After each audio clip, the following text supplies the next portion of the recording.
আচ্ছা, প্রতিসাম্যের যে চ্যাপ্টারটা আছে দেখো, বাকিগুলো তো ওগুলো চতুর্ভুজ অঙ্কন ওগুলো কমপ্লিট হয়ে গেছে। আর ওখান থেকে যে প্রশ্নগুলো হবে মোটামুটি হয়েছে, তো আবার ওগুলো রিভিশন করবে বা কোন কোন আঁকাগুলো একটু কঠিন ছিল বা কোনগুলো খুব সহজ ছিল সেগুলো নিজেরা ঠিক করে নেবে, নিয়ে আস্তে আস্তে আঁকবে, আঁকাটা ভুলে যেও যেন। এরপরে দেখো, প্রতিসাম্যের যে চ্যাপ্টারটা ছিল সেই প্রতিসাম্যের চ্যাপ্টারটা দেখো। এখন প্রতিসাম্য বলতে আমরা কি বুঝি? এখন দেখো, যদি কোনো একটা চিত্রকে কোনো একটা রেখা বরাবর যদি ভাগ করে নেওয়া যায়, যেমন মনে করো একটা আয়তাকার চিত্র, এই আয়তাকার চিত্রটাকে যদি আমরা এমন কোনোভাবে ভাগ করে নিই যাতে যে দুটো ভাগ আলাদা আলাদা পাবো সেই দুটো ভাগ যেন হুবহু একই রকমের হয়। যেমন মনে করো, যদি আমরা এটাকে ঠিক এইরকম ভাগ করে নিই দুভাগ, তাহলে এই ভাগটাও যেমন এই ভাগটাও ঠিক তেমনই আকৃতির হয়ে গেছে। তাহলে বলবো যে এই রেখা বরাবর যদি আমরা এই চিত্রটাকে, সেটা আয়তাকার চিত্র হোক, অন্য কোনো চিত্র হোক, যে কোনো চিত্র হোক, যে কোনো বস্তু হোক, সেটাকে যদি আমরা একটা রেখা বরাবর দুটো একই রকমের হুবহু, যেটাকে বলে আইডেন্টিক্যাল, দুটোকে যদি একই রকমের আকৃতির বস্তুতে বা চিত্রতে ভাগ করে নিতে পারি, তাহলে সেই রেখাটাকে বলবো প্রতিসম রেখা বা প্রতিসাম্য রেখা। প্রতিসম রেখাও বলবে, প্রতিসাম্য রেখাও বলা যাবে। তাহলে এইখানেতে প্রতিসম রেখা, একটা আয়তাকার চিত্রের প্রতিসম রেখা পেলাম একটা। এটাকে কি আর কোনোভাবে ভাগ করে নেওয়া যাবে না? যাবে। দেখো, যদি আমরা এরকমই একটা আয়তাকার চিত্র নিই,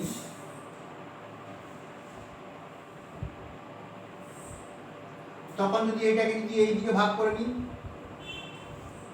তাহলেও দুটো কিন্তু সমান ভাগ পাবো আমরা। সেটা কী করে পাবো? যদি এরকম যদি একটা আয়তাকার যদি কাগজের টুকরো কেটে নিই, সেটাকে যদি এরকম চৌড়ার দিকে যদি মুড়ে নিই, তাহলে দেখবো দুটো দিক সমান হচ্ছে, মানে একটা দিকের উপরে আরেকটা দিক যখন বসে যাচ্ছে হুবহু, তখন ভাববো যে হ্যাঁ ঠিকই আছে। তাহলে সেই রেখাটা তখন হবে প্রতিসাম্য রেখা। আবার যদি এটাকে এই দিকে ফোল্ড করি, তাহলেও পাবো দুটোই কিন্তু সমান, তখনও পাবো প্রতিসাম্য রেখা। তোমরা কাগজের টুকরো নিয়ে দেখবে যে এটাকে আর কোনো দিকে এরকম ভাগ করা যায় কি না। তোমরা হয়তো ভাববে যে এই কোনাগুলি যদি একটা রেখা নিয়ে যদি মুড়ে দিই, দেখবে করে হয় কি না।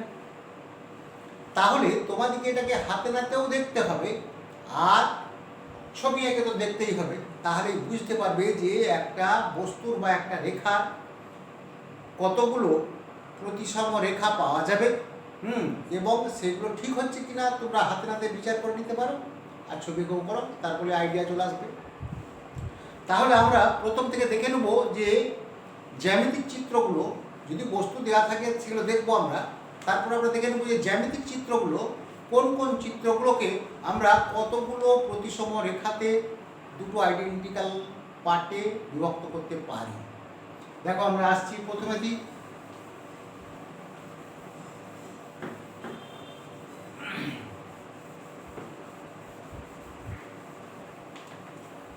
প্রথমেতেই যদি আমরা একটা সরল রেখাংশ নিই, মনে করো এরকম একটা সরল রেখাংশ নিলাম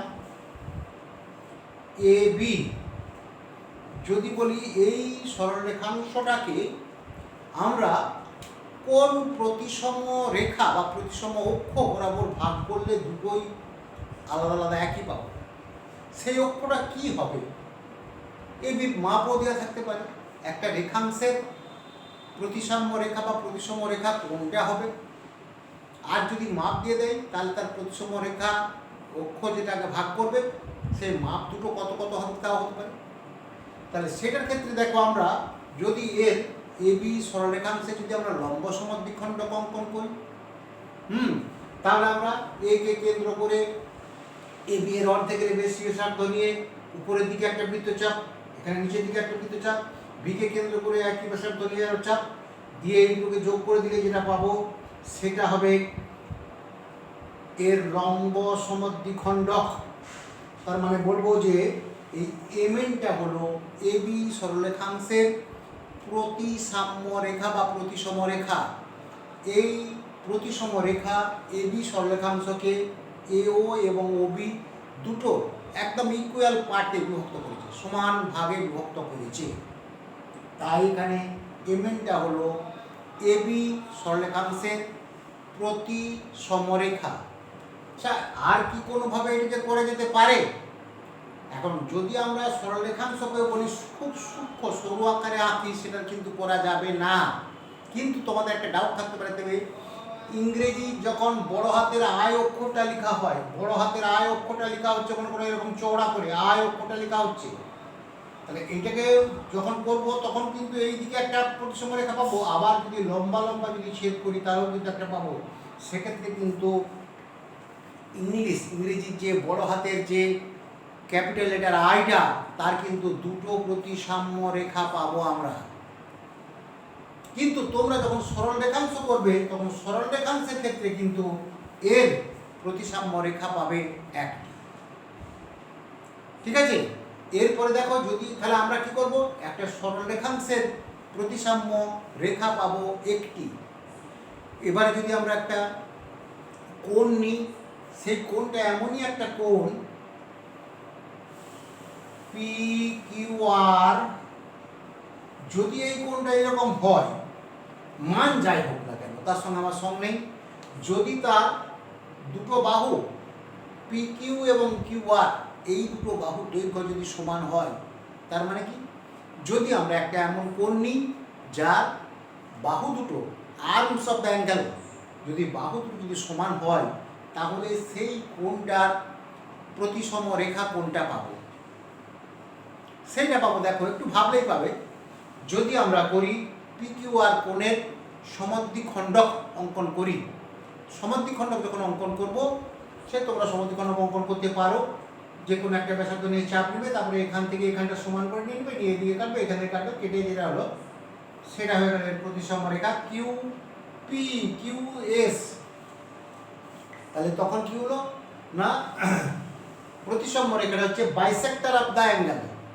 তাহলে বাইসেক্টর মানে কি, সমদ্বিখণ্ডক, একটা কোণের সমদ্বিখণ্ডক যেটা, সেটা পাবো এই কোণটার প্রতিসাম্য রেখা।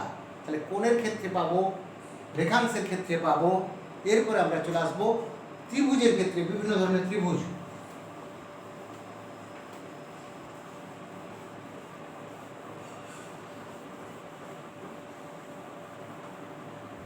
দেখো আমরা যদি একটা সমবাহু ত্রিভুজ অঙ্কন করি, তার প্রতিসাম্য রেখা কোনটা বা কতটা বা কোনগুলো পাবো, দেখো এইটা যদি একটা আমার এ বি সি যদি আমরা একটা সমবাহু ত্রিভুজ আঁকি, তাহলে এই সমবাহু ত্রিভুজটার কটা প্রতিসম রেখা পাবো। ফার্স্টে দেখো, যদি আমরা এই এ বিন্দু থেকে বা বিএসি কোণের সমদ্বিখণ্ডক অঙ্কন করি, বিএসি কোণে যদি সমদ্বিখণ্ডক অঙ্কন করি, মনে করো সেটা এডি, দেখো দুটো ইকুয়াল পার্ট হয়ে গেছে, যেহেতু এটা সমবাহু ত্রিভুজ, এই বাহুটা এই বাহুটার সঙ্গে সমান, আর সমবাহু ত্রিভুজে যেটা শীর্ষ কোণের বা যে কোনো একটা কোণে যখন সমদ্বিখণ্ডক অঙ্কন করবো, সে কিন্তু বিপরীত বাহুটাকে সমদ্বিখণ্ডিত করবে। আবার এটা একটা অন্য নামও আছে, দেখো বিসিকে যদি সমদ্বিখণ্ডিত করে, বিসিকে যদি এডি যদি ডি বিন্দুতে ছেদ করে, তাহলে এডিকে আমরা কি কি বলতে পারি বলো? এডিকে আমরা বলতে পারি, দেখো এডি হচ্ছে কোণ বিএসি এর সমদ্বিখণ্ডক, এক নাম্বার। আর কি বলতে পারি, এডিটা হচ্ছে এবিসি ত্রিভুজের এ বিন্দু থেকে অঙ্কিত মধ্যমা। কেননা আমরা একটা যে কোনো কৌণিক বিন্দু থেকে বিপরীত মধ্যবিন্দু পর্যন্ত অঙ্কিত সরলরেখাটাকে আমরা মধ্যমা বলব। তাহলে সমবাহু ত্রিভুজের এই প্রতিসম রেখাটা হচ্ছে এডি। এডিটা কি না, কোণের সমদ্বিখণ্ডকও হবে, আবার এটা একটা মধ্যমাও হবে। তাহলে এইদিকেও হবে একটা, দেখো ভাগ করলে আমরা বি সিএফ, তাহলে একটা সমবাহু ত্রিভুজের আমরা তিনটে প্রতিসম রেখা পাবো। এডি বি আর সিএফ যদি সেই ত্রিভুজটা সমবাহু ত্রিভুজ হয়, তাহলে সমবাহু ত্রিভুজের প্রতিসম অক্ষ বা প্রতিসম রেখা পাবো আমরা তিনটে। যদি আমরা সমদ্বিবাহু ত্রিভুজ নিই, এটা যদি নেই এম এন আর, যদি আমরা সমদ্বিবাহু ত্রিভুজ নিই যার এম এন বাহুটা এন আর বাহুর সঙ্গে সমান, তাহলে আমরা এখানে কি পাবো না সমদ্বিবাহু ত্রিভুজের ক্ষেত্রে আমরা একটি মাত্র, তোমরা শোনো ছবি এঁকে নিয়ে তোমরা কাগজটাকে মুড়ে মুড়ে দেখতে পারো, হাতে নাতে প্রমাণ পাবে, আর না হলে এঁকে নিয়ে করবে। দেখো এও কিন্তু এই শীর্ষবিন্দু যেটা মানে সমান বাহুদ্বয়ের অন্তর্ভুক্ত কোণের সমদ্বিখণ্ডক, সমান বাহুদ্বয়ের অন্তর্ভুক্ত কোণের সমদ্বিখণ্ডক। সমদ্বিবাহু ত্রিভুজের ক্ষেত্রে সমান বাহুদ্বয়ের অন্তর্ভুক্ত কোণের সমদ্বিখণ্ডকটি হবে ওর প্রতিসম রেখা বা প্রতিসাম্য রেখা। তাহলে সমবাহু ত্রিভুজ গেল, সমদ্বিবাহু ত্রিভুজ গেল, তাহলে সমদ্বিবাহু ত্রিভুজের ক্ষেত্রে পাবো আমরা একটি প্রতিসম রেখা। আর যদি আমরা বিষমবাহু ত্রিভুজ নিই, তাহলে এর ক্ষেত্রে আমরা কোনো প্রতিসম রেখা পাবো না, মানে কোনো এমন একটা রেখা পাবো না যেটা থেকে আমরা ওটাকে দুটো সমান অংশে ভাগ করতে পারি। এরপর যদি আমরা একটা কাইট নিই, কাইট দেখেছো, কাইটের একদিকে সন্নিহিত বাহুগুলো সমান হবে, এরকম কাইট।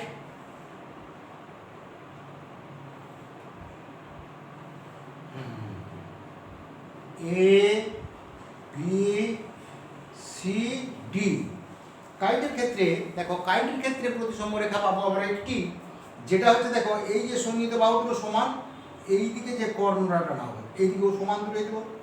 কাইট তো হবে সেটাই যার সন্নিহিত বাহুগুলো সমান, মানে এখানে এ বি ইকুয়াল টু এডি এবং এখানে বিসি ইকুয়াল টু সিডি। তাহলে যদি এই যে সমান বাহুগুলোর অন্তর্ভুক্ত যে কর্ণটা টানবো সেইটা হবে এই কাইটের ক্ষেত্রে এর কিন্তু প্রতিসম রেখা বা প্রতিসাম্য রেখা। আচ্ছা, নেক্সট দেখো, যদি আমরা একটা সেমি সার্কেল নিই, অর্ধবৃত্ত,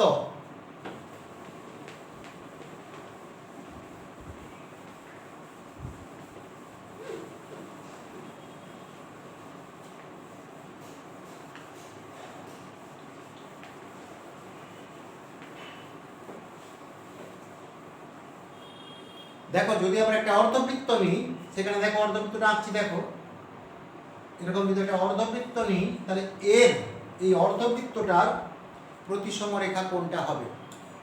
দেখো এখানেতে যদি নাম দিই আমরা এ বি সি, তাহলে এখানে এসি হলো ওই অর্ধবৃত্তটার ব্যাস, ডায়ামিটার। তাহলে এখানে দেখি বুঝতে পারছো যে যদি আমরা এই এসি এর সমদ্বিখণ্ডক পারপেন্ডিকুলার বাইসেক্টর যেটা বলি আমরা, সেটা যদি অঙ্কন করে নিই, তাহলেই কিন্তু আমরা যে সরলরেখাংশটা পাবো সেইটা হয়ে যাবে কিন্তু এর, যদি এটা নাম দিই মনে করো পি কিউ, তাহলে পি কিউ হয়ে গেল এ বি সি, যে অর্ধবৃত্তটা ছিল তার হয়ে যাবে এখানেতে প্রতিসম রেখা, ওটা পাবো। এবারে যদি আমরা একটা ট্রাপিজিয়াম এমনি সাধারণ ট্রাপিজিয়াম, কিন্তু তার কোনো প্রতিসম রেখা পাবো না। যদি আমরা সমদ্বিবাহু ট্রাপিজিয়াম অঙ্কন করি, সমদ্বিবাহু ট্রাপিজিয়াম এম এন আর এস, যদি আমরা সমদ্বিবাহু ট্রাপিজিয়াম অঙ্কন করি, এখন সমদ্বিবাহু ট্রাপিজিয়ামের কি হবে না তির্যক বাহুগুলোর দৈর্ঘ্য সমান, মানে এম এস আর আর এন এর দৈর্ঘ্য সমান হবে, আর এস আর সমান্তরাল হবে এম এন এর, তাহলে এস আর সমান্তরাল হচ্ছে এম এন, আর তির্যক বাহু এস এম সমান হবে আর এন এর। এটাই হচ্ছে সমদ্বিবাহু ট্রাপিজিয়াম। যে ট্রাপিজিয়ামের তির্যক বাহুদ্বয়ের দৈর্ঘ্য পরস্পর সমান তাকে বলবো সমদ্বিবাহু ট্রাপিজিয়াম। সমদ্বিবাহু ট্রাপিজিয়ামের ক্ষেত্রে আমরা কোনটা পাবো, এদের প্রতিসম রেখা। তার মানেটা কি হচ্ছে, এখানে দেখো যদি আমরা এম এন আর এস আর আছে প্যারালাল, তার জন্যে আমরা যদি একটা সমদ্বিখণ্ডক অঙ্কন করে নিই এম এন আর এস আর এর, তাহলে ট্রাপিজিয়াম এবিসিডি লেট। হ্যাঁ, এখানে যদি এসআর এর মধ্যবিন্দু, এসআর এর মধ্যবিন্দু আর এখানে এমএন এর মধ্যবিন্দু নিয়ে সেই দুটো মধ্যবিন্দু সংযোগ যে সরলরেখাটা পাবো সেইটা হবে এদের প্রতিসম রেখা। তাহলে সমদ্বিবাহু ট্রাপিজিয়ামে কি পাবো না সমান্তরাল বাহুদ্বয়ের মধ্যবিন্দু দুটিকে যোগ করলে যে সরলরেখাংশটি পাবো সেটি হবে সমদ্বিবাহু ট্রাপিজিয়ামের প্রতিসম রেখা। এটা বন্ধু গেল দেখো।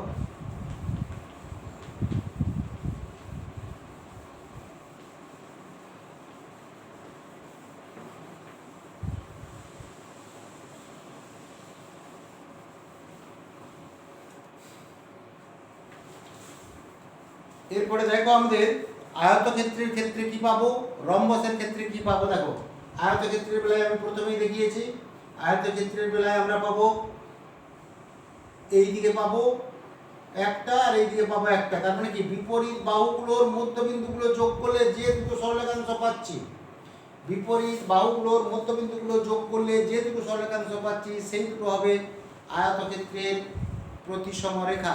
তাহলে একটা আয়তক্ষেত্রের বেলায় আমরা পাবো দুটো প্রতিসম রেখা এবং সেই প্রতিসম রেখাগুলো হবে তাদের বিপরীত বাহুগুলোর মধ্যবিন্দু দুটো যোগ করলে যে সরলরেখাংশটা পাচ্ছি সেইটা।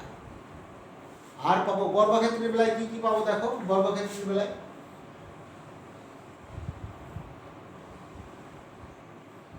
এক তো পাবো বিপরীত বাহুগুলোর মধ্যবিন্দু যোগ করলে যেটা পাচ্ছিলাম সেগুলো। আর কি পাবো দুটো কর্ণ, এদিকে যদি একটা কর্ণ যোগ করি আর এদিকে যদি একটা কর্ণ যোগ করে দিই তাহলে এই কর্ণ দুটো এক্সট্রা হয়ে গেল। তাহলে বর্গক্ষেত্রের বেলায় আমরা পাবো চারটে প্রতিসম রেখা, চারটে প্রতিসম রেখা পাবো বর্গক্ষেত্রের বেলায়। আয়তক্ষেত্রের বেলায় পাবো দুটো, বর্গক্ষেত্রের বেলায় পাবো চারটে প্রতিসম রেখা। এবারে একটা রম্বস যদি আঁকি, রম্বসের কতগুলো পাবো দেখো।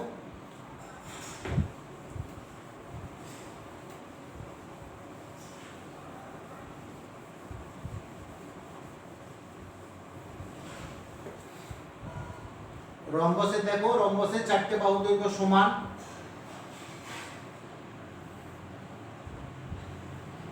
তাহলে রম্বসের যদি দুটো কর্ণ আঁকি সেই কর্ণ বরাবর যদি ভাগ করি তাহলে আমরা পাবো দুটো হুবহু আলাদা আলাদা পাঠ।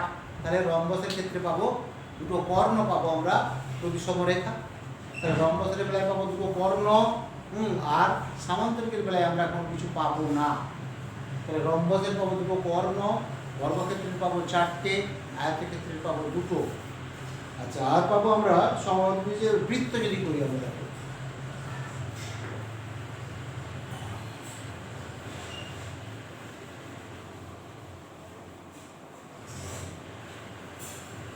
একটা বৃত্তের ক্ষেত্রে দেখো প্রতিসম রেখা কোনগুলো হবে।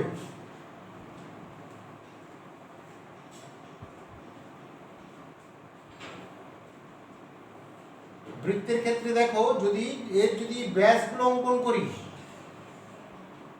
প্রত্যেকটা ব্যাস, তাহলে প্রত্যেকটা ব্যাস হবে এর প্রতিসম রেখা। তাহলে বৃত্তের বেলায় প্রতিসম রেখা বা প্রতিসম অক্ষ অসংখ্য হবে। তাহলে একটা বৃত্তের ক্ষেত্রে কিন্তু অসংখ্য প্রতিসম রেখা বা প্রতিসম রেখা পাবো।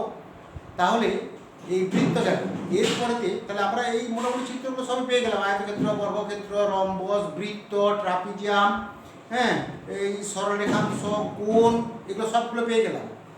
এরপরে আমরা চলে আসবো যে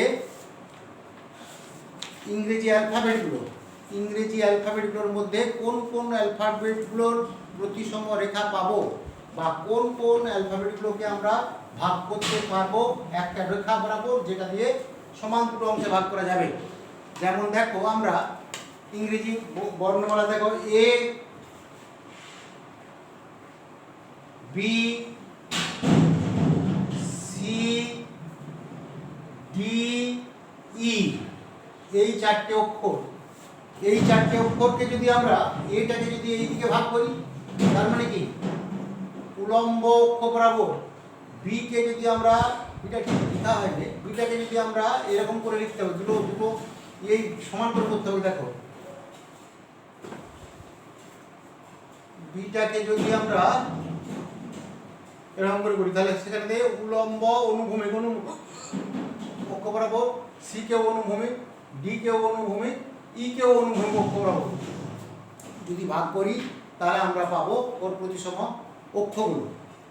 আর কি কি পাবো দেখো, এখানে এইচ, আই, এম, ও আর টি, আর পাবো ইউ, ভি, ডব্লিউ, এক্স আর ওয়াই। এই অক্ষরগুলোর আমরা প্রতিসম অক্ষ পাবো। তার মধ্যে দেখো এইচ এর যদি দুটো পাবো, আয়েরও দুটো পাবো, আয়টা আগেই বলেছিলাম, এম এর একটি পাবো, ও এর দুটি পাবো, টি এর একটি পাবো, ইউ এর একটি পাবো, ভি এর একটি পাবো, ডব্লিউ এর একটি পাবো, এক্স এর দুটি পাবো আর ওয়াই এর একটি পাবো। ওয়াইটা ঠিক সোজা করে এটা দিতে হবে, এটা বাঁকা দিলে হচ্ছে না। তাহলে এই একটি পাবো। এই প্রতিসম অক্ষগুলোতে তীর দিয়ে দিলে কেমন হচ্ছে দেখো,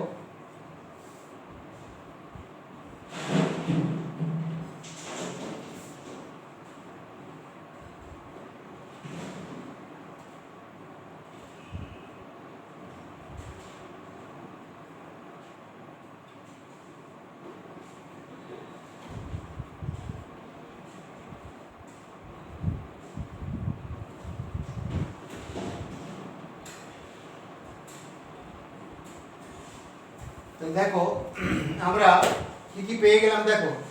তাহলে ইংরেজি অ্যালফাবেট 26টা অ্যালফাবেটের মধ্যে 15টা অ্যালফাবেট, 15টা অ্যালফাবেটকে কিন্তু আমরা ভাগ করতে পারছি।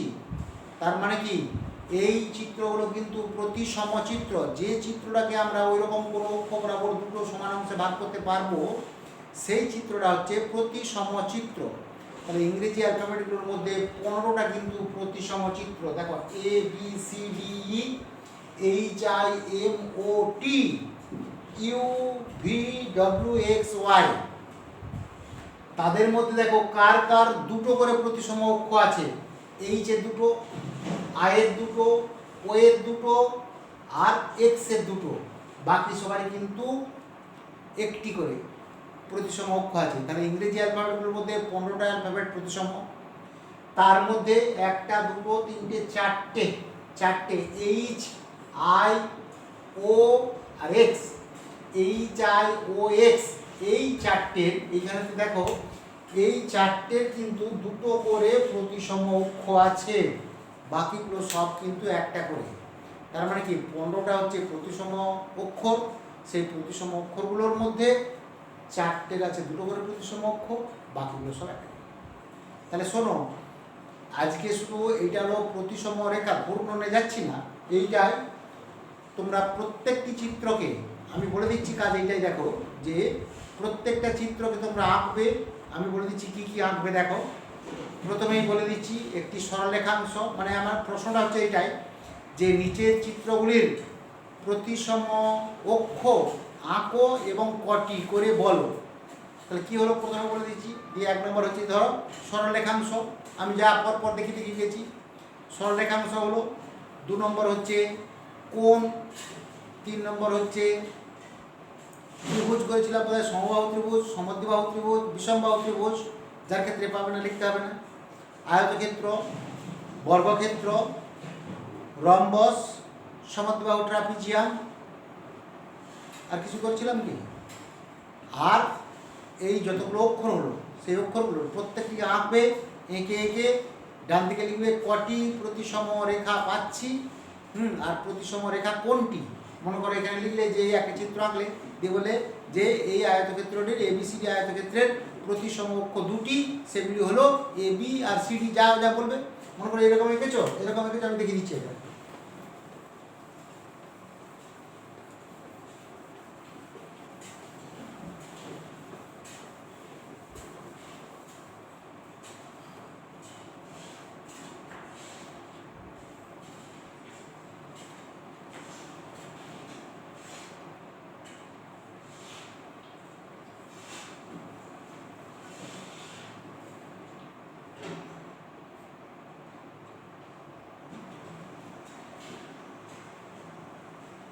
বললে যে এবিসিডি আয়তক্ষেত্রটির প্রতিসম রেখা হলো দুটি, একটি হচ্ছে পিকিউ আর একটি হচ্ছে আরএসি। এবং এই প্রতিসম অক্ষগুলো কি করে পেয়েছি না বিপরীত বাহুগুলোর মধ্যবিন্দুগুলো যোগ করে দিয়ে যে সরেখাংশগুলো পেয়েছি সেগুলো এরকম করে প্রত্যেকটি চিত্রের আলাদা আলাদা করবে কোনটা প্রতিসম রেখা, সেই প্রতিসম রেখাটা তুমি কিভাবে পেয়েছো আর কটি, সেগুলি সবগুলি করবে। থাক আজকে এইটাই কাজ, এটাই করবে শুধু। তারপরের দিন আমরা ঘূর্ণন প্রতিসমটা করবো। আজকে শুধু ওই রৈখিক প্রতিসমটাই হলো।